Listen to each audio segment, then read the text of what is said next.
আমি মনে করি আমার জানা মতে পশ্চিম বাংলার মধ্যে অন্যতম এটা হচ্ছে একটা শিক্ষা প্রতিষ্ঠান।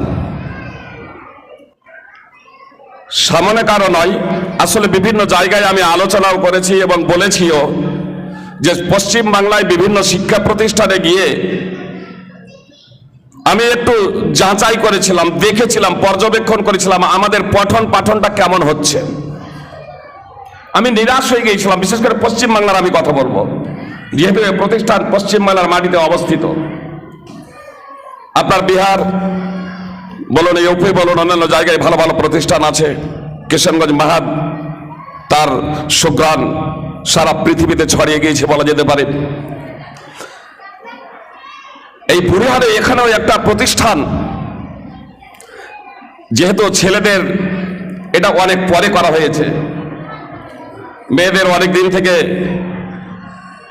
ফারাগাত হচ্ছে। যদি মেয়ে না হয়ে এটা ছেলেদের প্রথম থেকেই হতো, তাহলে এর সুঘ্রাণ এতদিন সারা পৃথিবীতে ছড়িয়ে যেত। তবে আমি মনে করি মেয়েদের প্রতিষ্ঠান করাতে সাথে সাথে এখন ছেলেদেরও কয়েক বছর পরে ইনশাল্লাহ তারাও ফারেক যখন হবেন, তার সুঘ্রাণ সারা পৃথিবীতে ছড়িয়ে যাবে আমার দৃঢ় বিশ্বাস। আমি এখানে দেখেছি পঠন পাঠন মেয়েদেরকেই সাধারণত, যেখানে বলা হয়েছে মেয়েদের কেন অর্ধেক, সারা পশ্চিম বাংলার ছেলেদের প্রতিষ্ঠানে পর্যবেক্ষণের পরে আমি এবং ইসমাইল মাদানী হাফেজাহুল্লাহ যখন এই বুড়িহান শিক্ষা প্রতিষ্ঠানে মেয়েদেরকেই জিজ্ঞাসাবাদ করেছিলাম, গ্রামার থেকে নিয়ে সাধারণভাবে রিডিং পড়া, স্পষ্টভাবে অনুবাদ, ব্যাখ্যা, বিশ্লেষণ এবং গ্রামার যে কোনো জায়গা থেকে জিজ্ঞেস করেছিলাম এবং আরও কিছু প্রশ্ন। আলহামদুলিল্লাহ, এটা আমি গর্বের সহিত বলছি। আর এজন্যই আমার ছেলেকেও আমি এখানেই দিয়েছি, ইনশাল্লাহ রমাদান পরেও আমার ছেলে এখানেই থাকবে। যে ইন্টারভিউ নিতে গিয়ে আলিমান মিশনে শিক্ষক হিসেবে নিয়োগের জন্য আরবিকের যখন ইন্টারভিউ নিয়েছিলাম, আপনার 30-40 জন ছেলের মধ্যে, এই শিক্ষকের মধ্যে, আলেমের মধ্যে অত্যন্ত দুঃখজনক বিষয়, একদম কমন বিষয় জিজ্ঞেস করেছিলাম। নাওয়াকিজুল ইসলামে ইসলাম ভঙ্গের, ঈমান ভঙ্গের কারণ কয়টি, বিশেষ বিশেষ কারণ কয়টি, কি কি? আনওয়ারুত তাওহীদ, তাওহীদের শ্রেণী বিভাগ কয়টি? কে বলছে দুটি, কে বলছে চারটি? দুই তিনজন ব্যতীত সিংহভাগ যাদের মাথায় আমরা পাগড়ি চাপিয়েছিলাম, যাদেরকে পাগড়ি পরিয়েছিলাম পশ্চিম বাংলার মাটিতে, এমনকি কিছু আপনার পশ্চিম বাংলার বাইরে থেকেও তারা পড়ে এসেছিল, তাদের অবস্থা হচ্ছে এই।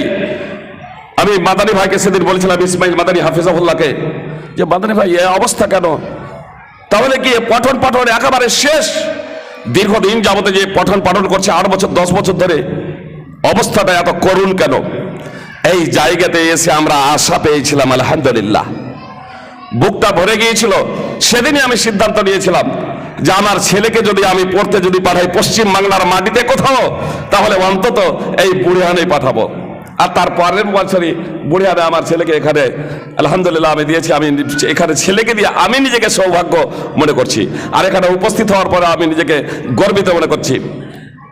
আমি দুটো কথা বলবো, সবারই জন্য একটা, আর বিদায়ী বোনেদের জন্য একটা, যে সমস্ত বোনেরা আজকে ফারাগাত হাসিল করলেন তাদের জন্য একটা। তাদের কথাটা কবির ভাষায় বলবো, আলুম মাদ্রাসাতুন ইজা আদাত্তাহা আদাত্তা শাবান তাইয়্যিবাল আরাকি। মাই হলো প্রথম পাঠশালা, মাই হলো প্রথম পাঠশালা। যদি তুমি তাকে তৈরি করো, প্রস্তুত করো, তাহলে তুমি একটা উত্তম জাতি প্রস্তুত করবে। আমার বোনেরা, কবির ভাষায়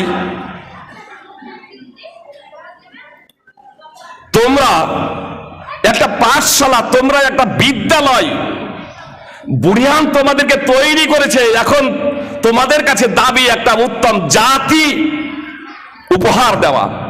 আমি মনে করি এই 12 জন বোন আমার 12টা জাতি, উত্তম জাতি উপহার দেবে। নবী সাল্লাল্লাহু আলাইহি ওয়াসাল্লাম বলেছেন, কুল্লু মাউলিদি ইউলাদু আলাল ফিতরাহ ফাআবাওয়াহু ইউহাবিদানিহি ওয়া নাসরানিহি ওয়া মাজিসানিহি। প্রত্যেকটা শিশু ফিতরাতের উপরে জন্মগ্রহণ করে, অতঃপর তার পিতামাতা তাকে ইহুদি বানায় অথবা খ্রিস্টান বানায় অথবা অগ্নি পূজক বানায়, অপর এক বর্ণনায় আছে আয়ুষ্যারিকানিহি অথবা মুশরিক বানায়। পিতা মাতার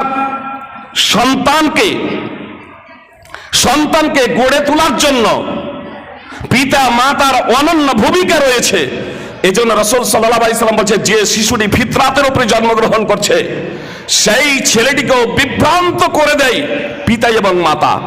আর পিতা মাতার মধ্যে বেশি ভূমিকা পালন করে, বেশি দায়িত্ব এবং গুরুত্ব রয়েছে মায়ের ভূমিকা অগ্রগণ্য। মা যদি শিক্ষিত হয় তাহলে ছেলে শিক্ষিত হবে, এটাই স্বভাব। ছেলে শিক্ষিত হবে, এটাই স্বাভাবিক। এজন্য আমার বোনেদেরকে বলবো যে তোমাদের পড়া বরং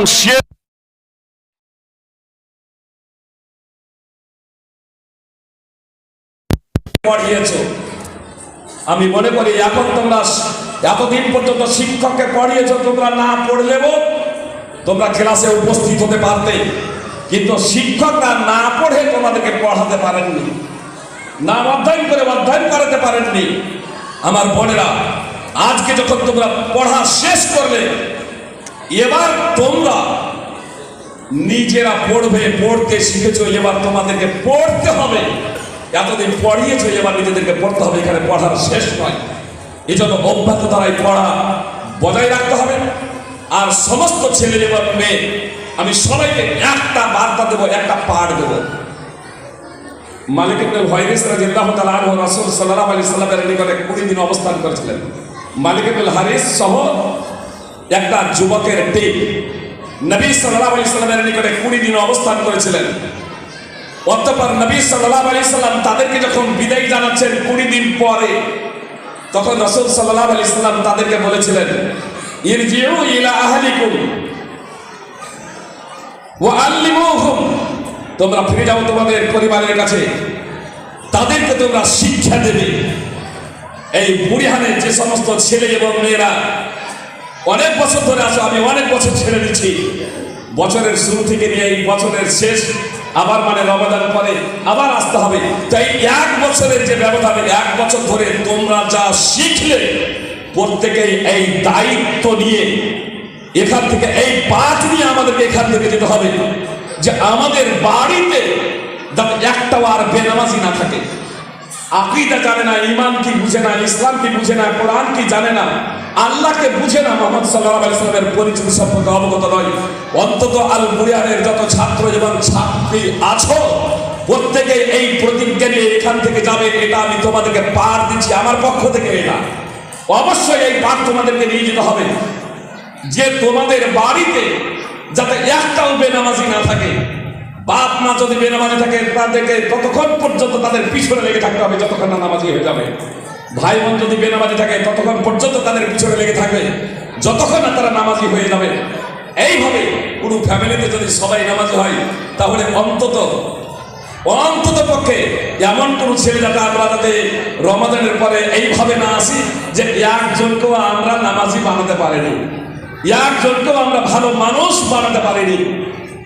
আমি আবু আরিফ আল মাদানী হাফেজাহুল্লাহকে বলবো যে ছেলেরা যখন প্রথমে আসবে, রিপোর্ট তলব করবেন, রিপোর্ট নেবেন, বলো তোমার দ্বারা কয়জন ব্যক্তি হিদায়াত প্রাপ্ত হয়েছে, তোমার দ্বারা কয়জন ব্যক্তি সৎ পথে এসেছে।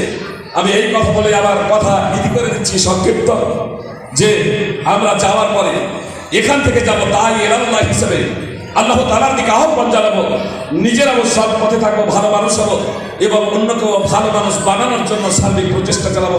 আল্লাহ তাআলা প্রকৃত অর্থে আমাদের মুসলিম হওয়ার, দায়ী ইলাল্লাহ হওয়ার তৌফিক দান করেন। আমিন। আসসালামু আলাইকুম ওয়া রাহমাতুল্লাহি ওয়া বারাকাতুহু।